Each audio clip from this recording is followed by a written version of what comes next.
Fala galera, beleza? Como é que estão? Tudo certo? Então, chegamos hoje finalmente à nossa última aula de biologia celular. O tema hoje vai ser sobre a parte de embriologia, tá? A gente vai conversar um pouquinho sobre desde o momento da fecundação, né? Lá que o embrião é fecundado. Lembrando que na última aula a gente conversou sobre a questão da formação dos gametas, né? A espermatogênese, que era a formação lá do espermatozoide, e a ovogênese, que era a formação do óvulo, né, do ovócito. Então agora, a partir de agora, a gente vai ver como é que funciona o processo de fecundação e a partir disso como se dá o desenvolvimento embriológico, né, até o nascimento lá do bebê, né.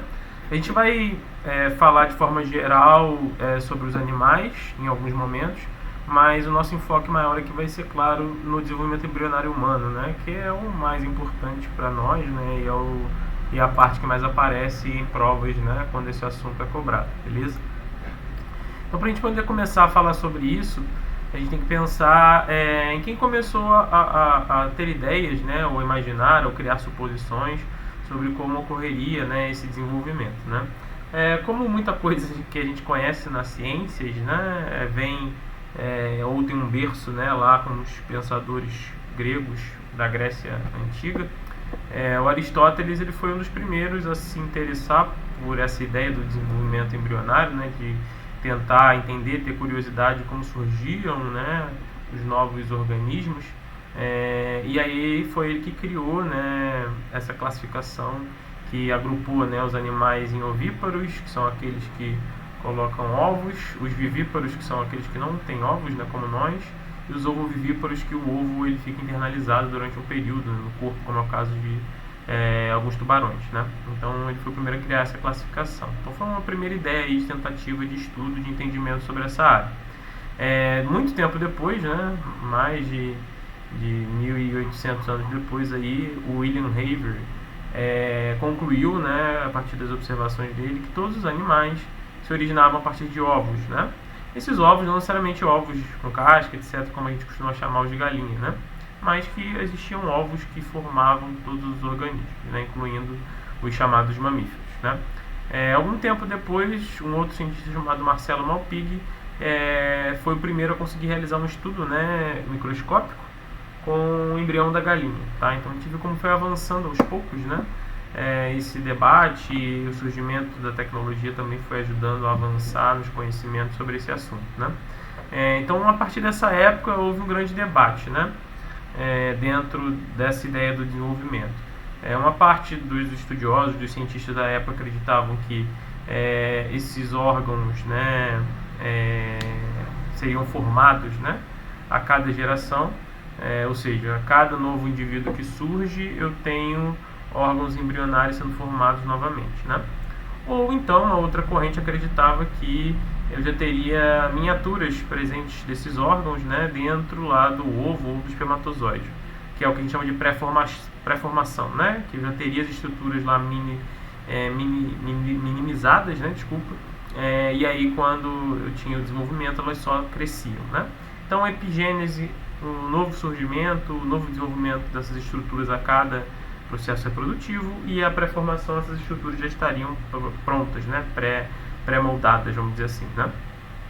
A gente sabe hoje em dia que a gente tem epigênese, né, que as estruturas se desenvolvem a cada nova formação de um embrião.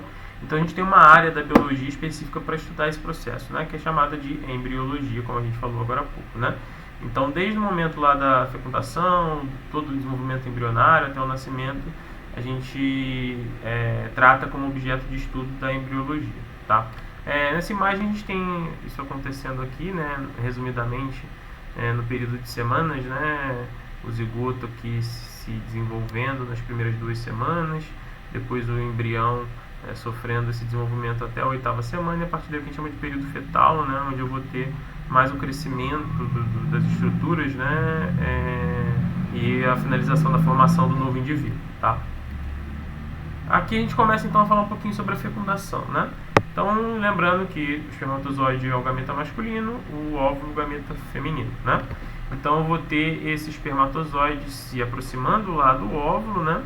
E aí ele tem na sua parte da frente, né, aquela estrutura que a gente chama de acrossoma, né? Que é a estrutura que vai se conectar lá ao óvulo, né? Então, essa conexão vai fazer com que eu tenha uma união, né, das estruturas masculinas e femininas. Aliás, essa outra imagem, depois eu vou mostrar uma outra imagem que detalha melhor esse processo, tá?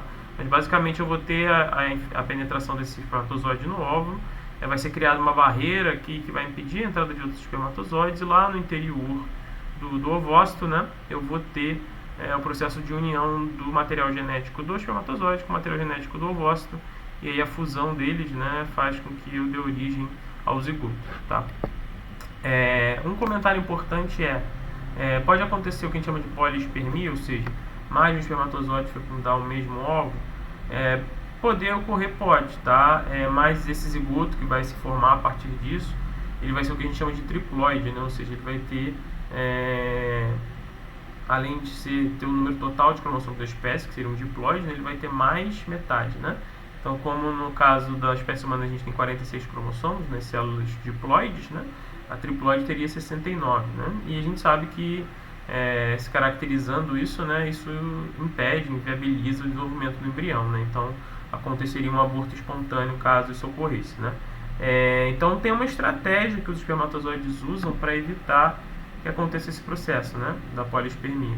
A gente chama então de reação cortical, que eu estava comentando agora há pouco com vocês, quando tem essa primeira entrada desse espermatozoide em contato com o ovócito, né? Então, assim que ele tem esse primeiro contato, eu tenho uma despolarização da membrana que envolve lá o ovócito, né? E isso faz com que eu tenha grânulos que vão entrar nesse espaço entre a membrana e o que a gente chama de zona pelúcida, né? Que é esse revestimento do ovócito, e isso vai formar uma nova membrana, tá? Essa nova membrana, que a gente chama de membrana de fertilização, ela vai ser rígida, então ela vai impedir que outros espermatozoides atravessem essa membrana, tá? Então isso é um ponto importante. Aqui nessa imagem que eu falei para vocês que é mais detalhada, né, dá pra gente enxergar isso com mais detalhes, né? Então eu tenho aqui, ó, por exemplo, o núcleo do espermatozoide já adentrando o ovócito, né? O ovócito, né, entra em metáfase. Não sei se vocês vão lembrar, mas na última aula, qualquer coisa volta lá no vídeo, eu falei para vocês que o ovócito, durante o processo de ovogênese, né, ele interrompia na meiose 1, né, e aí eu só teria a meiose 2 a partir do processo de fecundação, né, que é o que está acontecendo aqui. Então eu tenho lá a formação, eu tenho aqui a presença, do núcleo do espermatozoide, acontecendo a meiose 2 no ovócito, né, aí termina a meiose aqui no ovócito, e aí eu tenho a liberação do pronúcleo, né? Então aí eu formo o pronúcleo masculino, pronúcleo feminino. Esses dois pronúcleos, né, vão se combinar, né? Seguindo a imagem aqui para baixo, tá? A gente vai aqui da C para D. Então eu tenho uma combinação do material genético, forma lá a placa metafásica, ou seja, os cromossomos do espermatozoide e do óvulo vão se unir, né? E aí eu vou ter o primeiro processo de mitose acontecendo, né? Ou seja, vou formar as duas primeiras células a partir daquela inicial que se deu pela união do material genético, dos cromossomos presentes no espermatozoide e no óvulo, tá? Quando essa célula se divide em dois, né, a gente fala que cada uma delas se chama blastômero, tá? Então a gente tinha lá o zigoto, quando ele se divide em duas células a partir da mitose, a gente fala que essas duas células são dois blastômeros, ok? Então o desenvolvimento embrionário começa com essa primeira divisão do zigoto, né? E a partir daí a gente divide isso em 3 etapas, né? Essas divisões que ele vai sofrendo acontecem até a gente formar uma estrutura que a gente chama de mórula, né? Isso é o processo de segmentação, tá? No final a mórula vai se transformar numa estrutura chamada blástula, a gente vai ver com detalhes daqui a pouco, que a gente poderia ter dividido numa 4ª etapa, tá? Dependendo de onde vocês forem ler, estudar, vocês vão ver que pode existir a segmentação, blastulação, gastrulação e organogênese, ou até 5, né? Segmentação, blastulação, gastrulação, neurulação e organogênese. Então essa divisão ela não é necessariamente essa, né? A regra varia, mas as etapas são as mesmas, né? Eu vou ter a mórula, depois a formação da blástula, aí depois a gastrulação com a gástrula, depois tem a neurulação e por último a organogênese, tá? A gente vai explicar com detalhes todas essas fases aqui desse desenvolvimento embrionário, beleza? Então, como eu estava dizendo, né, eu tenho essas que a gente chama de clivagens, né, que são essas divisões em sequência que vão acontecendo a partir do zigoto, e as células que vão se formando a partir dessa divisão a gente dá o nome de blastômeros, tá? Então, no reino animal, né, a quantidade de substância nutritiva que tem no ovo, no ovo lá no gameta, né? Que é formado lá junto com o masculino e feminino que forma o zigoto, a quantidade de substância nutritiva ela vai determinar diferenças em como acontece esse processo de divisão desse zigoto, tá? A gente chama essa substância nutritiva de vitelo, tá? Então, recapitulando, o vitelo é a substância nutritiva e dependendo da quantidade e como ele está distribuído no zigoto, isso vai gerar diferenças na forma como esse zigoto vai se dividir, ok? Antes da gente falar sobre isso, é bom a gente destacar que existe um organismo chamado de anfioxo, que é esse aí da foto, né? Que ele é bem pequeno, né? Cerca de 6 centímetros, vive enterrado na areia, no oceano, né? Em áreas rasas. Ele é um animal que tem muita coisa em comum com a gente, né? Por incrível que pareça. Então ele tem uma estrutura que a gente chama de notocorda, né? Que é uma estrutura que a gente vai ver depois que ela auxilia no desenvolvimento do sistema nervoso e no crescimento do embrião, né? Então todo organismo que tem notocorda a gente chama de cordado, né? Então o anfioxo ele é classificado como cordado junto com a gente, né? Apesar dele não ter coluna vertebral, não ter ossos, né? Ele está dentro do grupo dos cordados. Aí depois a gente separa, né, também para o grupo dos vertebrados, tá? Mas o anfioxo está presente, está englobado aí nesse nível de classificação dos cordados, beleza? Mas vamos falar aí sobre os tipos de ovos, né? Então a gente tem... primeiro, os ovos que a gente chama de oligolécitos, tá? Eles podem aparecer com o nome para vocês também de isolécitos. Esses ovos são aqueles que têm pouca quantidade de vitelo, ou seja, pouca quantidade de substância nutritiva. É o tipo de ovo, né, que está encontrado nos cordados, que incluem a gente, né? Os equinodermos, estrelas do mar, moluscos, anelídeos, nematomintos, plateumintos e vários outros invertebrados marinhos, né? Esse ovo ele tem, como a imagem mostra aqui, né, esses grãos de vitelo em pouca quantidade e distribuídos de forma homogênea, ou seja, espalhados de forma igual, vamos dizer assim, né, pelo citoplasma, tá? E eu tenho a estrutura do núcleo aqui presente. No caso dos ovos heterolécitos, tá? Vocês já reparem que tem uma diferença, né? Eu tenho uma quantidade um pouco maior de vitelo, né? E esse vitelo é mais concentrado em um dos polos do ovo, né? Então você repara que ele é mais concentrado nessa parte de baixo, tá? A gente chama essa parte de baixo de polo vegetativo e a parte de cima de polo animal, tá? Então eu tenho mais vitelo no polo vegetativo do que eu tenho presente no polo animal. Então eu encontro esse tipo de ovo aqui nos anfíbios, tá? A gente tem os ovos centrolécitos, tá? Os ovos centrolécitos, eles têm o vitelo mais concentrado numa região central do ovo, né? Então eles não estão nem espalhados homogeneamente, nem concentrados em um dos polos, eles estão espalhados, vamos dizer assim, igualmente entre a estrutura central do ovo, tá? Normalmente a gente encontra esse tipo de ovo nos artrópodes, né? Que são os insetos, aracnídeos, etc. Tá? Então o que isso vai influenciar, né? Os oligolécitos, que é o nosso tipo de ovo lá, né? Ele tem uma segmentação que a gente chama de holoblástica, que vai ser igualmente distribuída, né? No caso dos heterolécitos vai ser desigual, e no caso dos telolécitos e centrolécitos essa divisão vai ser meroblástica, tá? Como é que isso vai influenciar? Vamos observar nessa imagem aqui, né? Então lá no caso do anfioxo, por exemplo, né? Que também é o nosso caso, né? Dos mamíferos. Vamos analisar aqui, ó, mamíferos. Eu tenho lá o ovo formado, né? Aí eu tenho a divisão, em sequência, e forma aquela massa de células, né? Aí quando eu tenho a organização dessas células, vocês veem que as células elas se concentram mais aqui em um polo, né? Que é o polo animal, e em torno do ovo, né? E fica uma cavidade central aqui aberta, né? Então isso é a característica dos mamíferos. Então uma divisão que a gente chama de holoblástica, né? Assim como eu tenho também nos anfioxos, né? Uma organização um pouco diferente aqui na blástula, tá? Mas se vocês repararem, as divisões são bem parecidas, né? Nos anfíbios, né? Repara como a divisão é desigual, né? Olha o tamanho das células, como se diferencia aqui, né? Em algum momento dessa divisão, né? E aí eu tenho isso implicando também diferenças na estrutura da blástula, tá? Nos répteis, a mesma coisa, né? Olha como é diferente, os artrópodes também, enfim. O que eu quero mostrar só aqui para vocês é que existem diferenças na forma como acontecem as sucessivas divisões no zigoto, né, que vão dar origem ao novo organismo, dependendo da característica do zigoto, da quantidade de vitelo que ele vai ter, da forma que esse vitelo vai ser distribuído, então isso influencia diretamente nesse processo de divisão, tá? Mas sendo bem sincero, para nós, assim, de forma geral, se a gente for pensar em provas, em vestibulares, etc., é mais importante a gente focar na estrutura dos mamíferos, né? Que é o desenvolvimento embrionário humano, que a gente chama, né? Que está incluído nisso. Então é o mais importante para a gente. Então vamos entender como é que isso acontece no ser humano, né? Então vamos lá para as etapas, né? Do zigoto até a formação da mórula. Então eu tenho toda aquela divisão que eu falei para vocês, né? Uma célula que era o zigoto originando duas, essas duas se dividem e formam 4, essas 4 se dividem e formam 8, até eu formar uma massa com 64 células. A gente vai passar, lembrando que a cada célula que a gente forma aqui a gente chama de blastômeros, tá? Então aqui são 2 blastômeros, 4 blastômeros, 8 blastômeros, assim por diante. Quando a gente forma essa massa de 64 células, a gente passa a chamar ela de mórula, tá? Por que tem esse nome? A mórula vem do grego, né? De amora, grego não, desculpa, do latim, de amora. Então a amora é aquela frutinha que são várias bolinhas, né? Então essa massa de células acaba lembrando a estrutura de uma amora, né? Por isso o nome de mórula.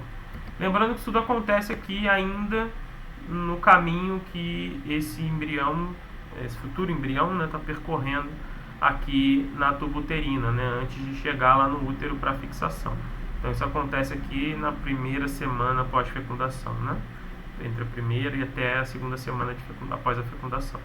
Que a imagem está até mostrando aqui, ó, a liberação do ovócito, os espermatozoides nadando aqui até o ovócito, né, a fecundação acontecendo e o zigoto se dividindo, né, sofrendo as clivagens. Então o que vai acontecer? Depois da formação da mórula, vai continuar havendo divisões celulares, tá?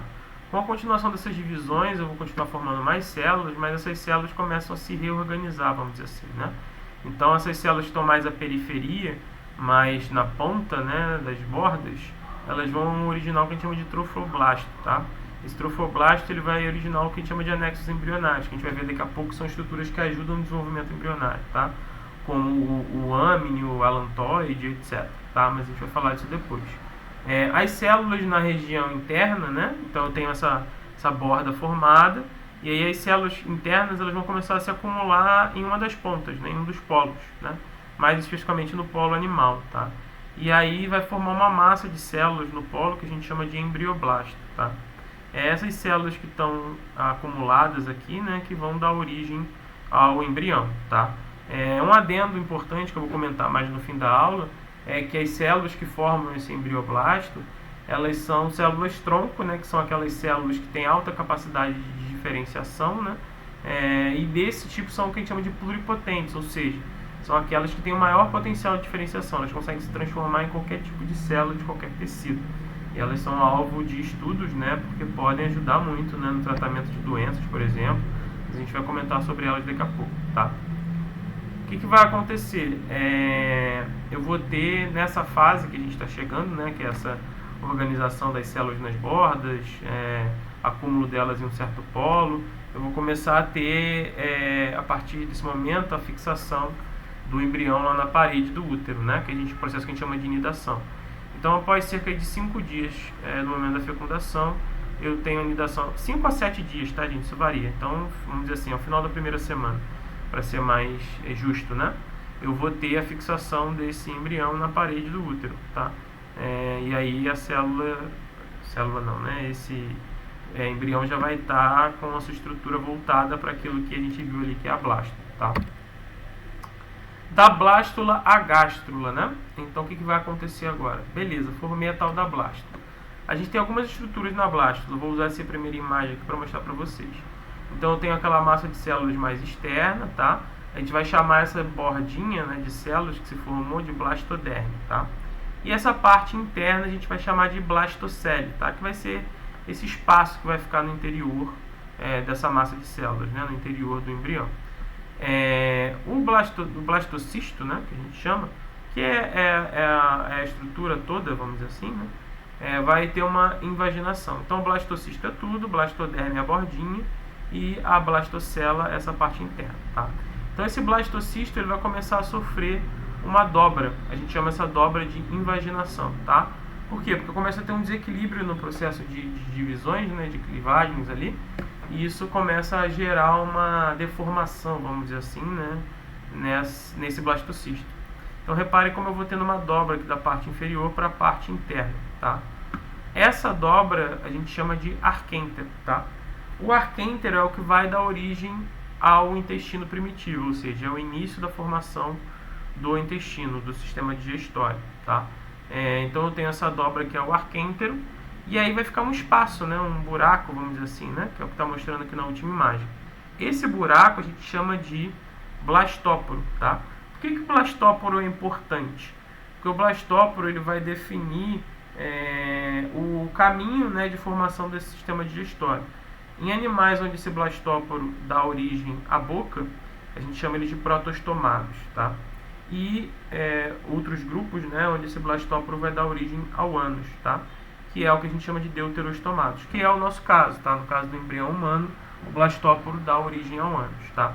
Então, além da formação do arquêntero e do blastóporo, essa dobra, né, vai dar origem a duas camadas, né, de células, que são o início do que a gente chama de formação dos folhetos embrionários ou folhetos germinativos, né?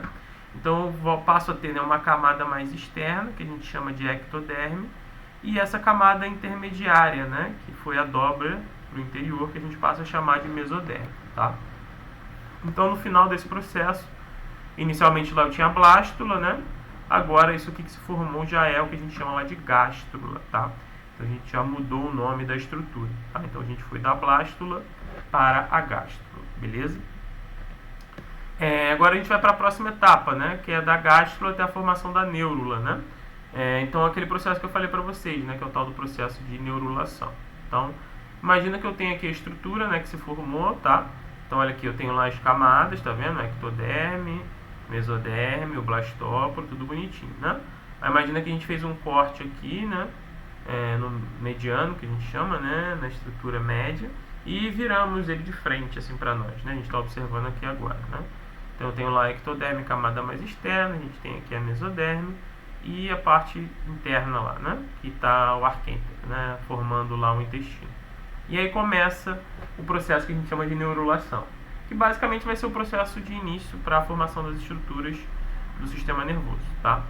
Então a gente tem lá, ó, um achatamento, vamos dizer assim, né, dessa parte superior, no dorso do embrião. Esse achatamento vai formar uma estrutura que a gente chama de placa neural, tá? Então a gente já tem aqui, ó, a ectoderme, a mesoderme e a endoderme. Repare como a endoderme se forma, né?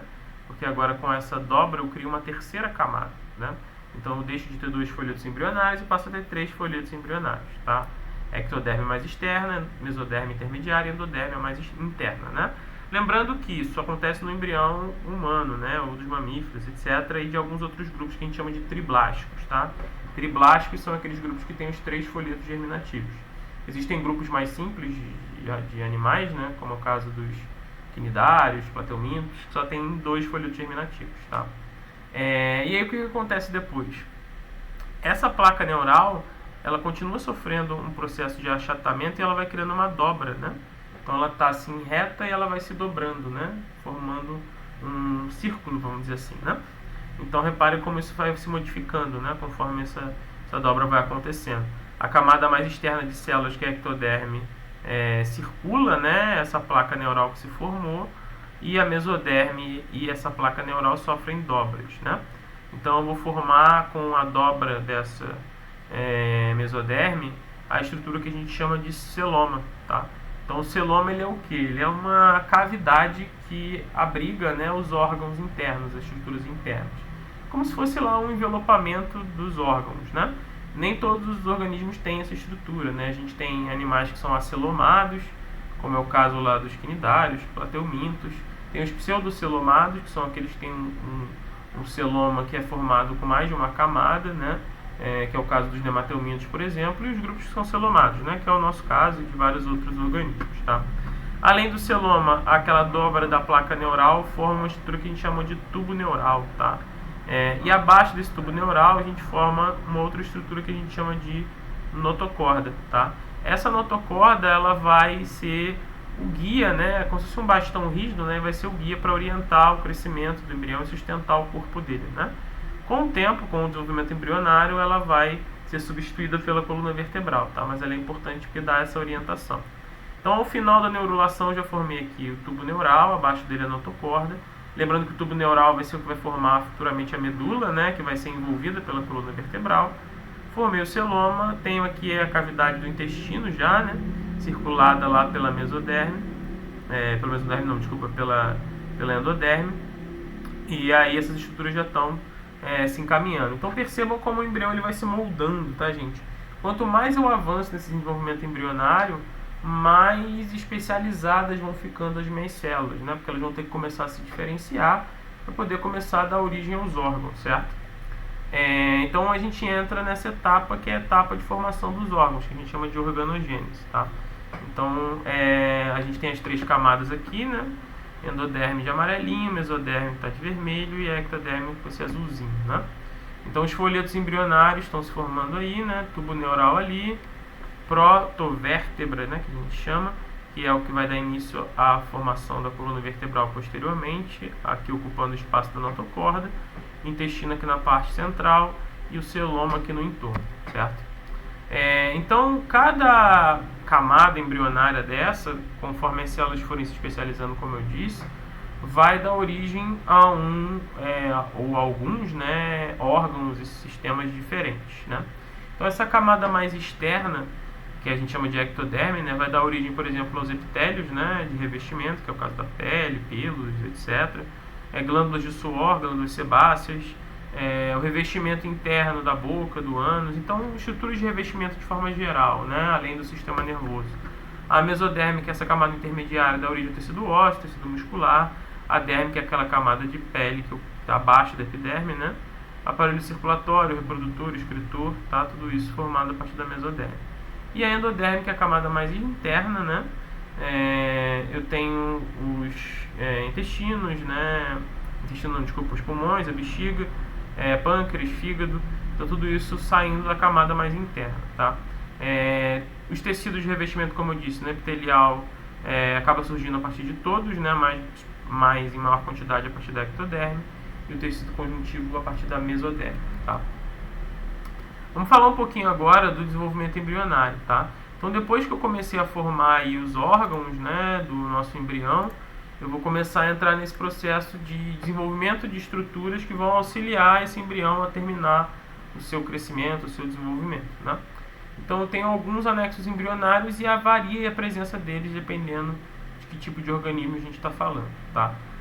Claro, como eu já salientei, né, a gente sempre vai dar ênfase aqui mais ao embrião humano, né, que é o destaque mais importante para a gente, vamos dizer assim, né? Então eu tenho aqui algumas estruturas, né? Isso aqui é o embrião humano, né? A gente tem o córeo aqui, o alantoide, tá nessa estrutura aqui, né? A placenta, que é essa bolsa em volta, né? O âmnio, que é isso aqui que está em torno do bebê, né? Aqui dentro a gente tem a cavidade, o líquido amniótico. O embrião está aqui, que é o bebê, né? Cordão umbilical, que está se conectando ao bebê e à placenta. E aqui a gente tem o que a gente chama de saco vitelino, tá? Então são essas as principais estruturas presentes aí no embrião humano, né? Então vamos falar das funções dela. Primeiro o córium, né? Ou córeo, pode ser chamado assim também, né? A membrana mais externa, né? Que vai revestir o embrião e todos os outros anexos, tá? Para que ele serve? Para proteção do embrião contra micro-organismos que possam gerar doenças, né? E próprios anticorpos da mãe, né? Que possam atacar o bebê. Então o córeo, ele é uma capa, vamos dizer assim, protetora contra esse tipo de substância, esse tipo de situação, tá? O âmnio, que é essa bolsa, né, preenchida pelo líquido amniótico, esse líquido vai ajudar a proteger o embrião contra choques mecânicos, contra desidratação, né? Eu gosto de fazer uma analogia e pensar que você está dentro da piscina, né? Quando você está embaixo d'água e você sofre um impacto, né? Por exemplo, um tapa, você vai sentir muito menos esse impacto, né? Porque a água, ela vai reduzir essa pressão, né, gerada por um movimento. Então é a mesma ideia do embrião, né? Ele está mergulhado dentro de um líquido, isso vai reduzir muito o impacto e os choques que ele vai receber, tá? Então isso vai proteger ele contra a desidratação. Então o córeo protege o embrião contra micro-organismos e anticorpos da mãe, o âmnio protege contra choques mecânicos e desidratação, tá? Quando esquecendo de comentar isso, né? Quando você tem, por exemplo, lá aquelas coisas de novela, de filme, ou até de alguma pessoa que você conhece, né? A bolsa estourou, né? Que aí vaza aquele líquido e a mulher tem que ir para o hospital para ter o bebê, né? Aquele líquido é o líquido amniótico. Essa bolsa esvazia, ela rompe, né? Quando está próximo ao nascimento do bebê. Após esse rompimento, o bebê tem um período de tempo para nascer, né? Sem ele correr risco de vida. Então, dentro aí de no máximo 48 horas, ele tem que nascer, porque senão ele começa a desidratar, né? E pode acabar morrendo, né? Então, esse líquido ele é essencial durante esse período gestacional, tá? O alantoide, tá? O alantoide está presente, essa vesícula aqui, né? Que está presente na parte posterior do intestino do embrião, e ele vai armazenar excreções, né? É bom destacar, como eu falei, no caso do embrião humano, tanto o córeo como o alantoide e o saco vitelínico são estruturas reduzidas. Por quê? Porque a placenta e o cordão umbilical, né, fazem os papéis dessas estruturas, que é o que? A troca de substâncias, a eliminação de excreções, né? Então tudo isso vai ficar reduzido no embrião humano.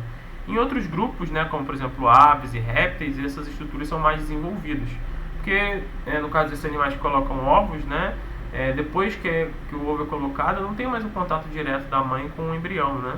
Então o embrião ele precisa de substâncias para se alimentar, né? Ele vai precisar ter lá o vitelo para ele poder se nutrir e se desenvolver. Ele vai precisar ter um lugar para ele guardar as excreções dele, né? Que é o caso do alantoide. Ele vai precisar ter uma membrana revestindo, que é o córeo, né? Então tem um desenvolvimento maior dessas estruturas em outros organismos, tá? Não sendo nos mamíferos placentários, beleza? Então alantoide é armazenamento e recolhimento de excreções, né? Excreções metabólicas. O saco vitelínico é uma bolsa, né? Como eu falei para vocês, tem a presença do vitelo, né? Que é essa substância nutritiva que vai ser essencial para nutrir o embrião durante esse período de desenvolvimento. No caso do mamífero, né, você vai ter a passagem de nutrientes da mãe para o bebê através da placenta, do cordão umbilical. Então essa função é um pouco menor, né, do que em outros organismos, como eu disse, né. No caso do cordão umbilical e da placenta, né, o cordão umbilical ele vai ser formado a partir do saco vitelínico e do alantoide, de uma junção, vamos dizer assim, né, e ele vai fazer essa comunicação direta do bebê com a placenta. Eu tenho 3 vasos sanguíneos passando através do cordão umbilical, né? Uma veia e 2 artérias. E através delas que vai circular, por exemplo, o oxigênio, o gás carbônico, os gases respiratórios, né? Nutrientes que vão precisar chegar até o bebê, as excreções que ele vai produzir, né? Metabólicas vão ser encaminhadas até a placenta. Então tudo isso vai passar através do cordão umbilical, né? O bebê ele não respira de forma pulmonar, ele respira através dos gases que ele troca pelo cordão umbilical, tá? E a placenta tem essa estrutura, né, que é uma união, né, do córeo, do alantoide e do endométrio, que é a parede do útero lá da mulher, né? Essas vilosidades, essas dobrinhas, né, são preenchidas, né, pela passagem dos vasos sanguíneos. Lembrando que a mãe não tem contato sanguíneo direto com o bebê, né? Então eu tenho a chegada das substâncias através das veias, artérias do cordão umbilical até a parede da placenta, e substâncias vêm da mãe, né, até os vasos sanguíneos que se ligam à placenta, e eu tenho essa troca de substâncias apenas, né, não contato sanguíneo direto. Então qual é a função da placenta aliada ao cordão umbilical? Como eu disse agora há pouco, trocas gasosas, nutrição, proteção contra micro-organismos, produção de hormônios, e que são a progesterona e o estrógeno, né, que a gente já comentou que são aqueles hormônios relacionados à mulher, né, ao ciclo menstrual, ao ciclo ovulatório, né? Então tudo isso faz parte aí dos anexos que vão auxiliar o desenvolvimento do embrião, tá? Antes de falar desse alostronco, falar da diferença dos gêmeos, né, que eu não comentei aqui, e isso às vezes é alvo de questões em provas, né? A gente tem os gêmeos que a gente chama de monozigóticos ou univitelinos, que são aqueles que são idênticos, né? Eles provêm de um espermatozoide e um óvulo, né? Depois que eu formei o zigoto, eu tenho uma divisão desse zigoto, de forma que eu gero, né, 2 organismos, né? E como eles são formados a partir do mesmo material genético, eles são idênticos, né? Do mesmo sexo, da mesma aparência, são iguais geneticamente, tá? Dependendo dessa divisão, se houver algum erro nessa separação, eu posso ter a formação lá dos gêmeos siameses, né? Que vão ser ligados por alguma parte do corpo, né? Por uma falha nesse processo divisório. E a gente tem os gêmeos bivitelinos ou dizigóticos, que são aqueles que são diferentes, né? Porque eu tenho 2 óvulos diferentes, 2 espermatozoides diferentes, então são 2 processos fecundatórios diferentes, e isso gera 2 bebês que não são iguais geneticamente, né? Eles são irmãos, e são gêmeos apenas porque são gerados ao mesmo tempo, né? mas são como se fossem dois bebês de gravidez separados, tá? Então, para a gente fechar por hoje, vamos falar das células-tronco, né, que eu acho que é um alvo importante, que entra num assunto que às vezes aparece no vestibular, principalmente no Enem, né, que é o que a gente chama de engenharia genética, né, que é o uso de organismos ou partes desses organismos, né, as estruturas presentes nesses organismos, para a resolução de problemas, tá? Então, as células-tronco fazem parte desse grupo aí de aplicação, né, que a gente chama de biotecnologia, né? Então, as células-tronco, elas são células que não têm um processo de especialização ainda, né, ou tem um processo baixo de especialização, tá? E isso vai fazer com que elas tenham capacidade de se transformar em outros tipos de célula, né, ou em um tipo de célula novo, vamos dizer assim, né? Então, eu tenho vários tipos de células-tronco diferentes. Umas que têm uma capacidade maior de se diferenciar, que é o que a gente chama de totipotentes, né? Ou pluripotentes. Então, elas têm capacidade de se transformar em qualquer uma, que é o caso das células-tronco embrionárias, né? A gente tem aquelas que são diferenciadas, que já tem um processo de diferenciação, então elas não têm capacidade de se transformar em qualquer tecido. E aí elas geram tecidos específicos. Inclusive, a gente, na idade adulta, tem células-tronco, tá, em algumas áreas do corpo, principalmente na medula óssea, né?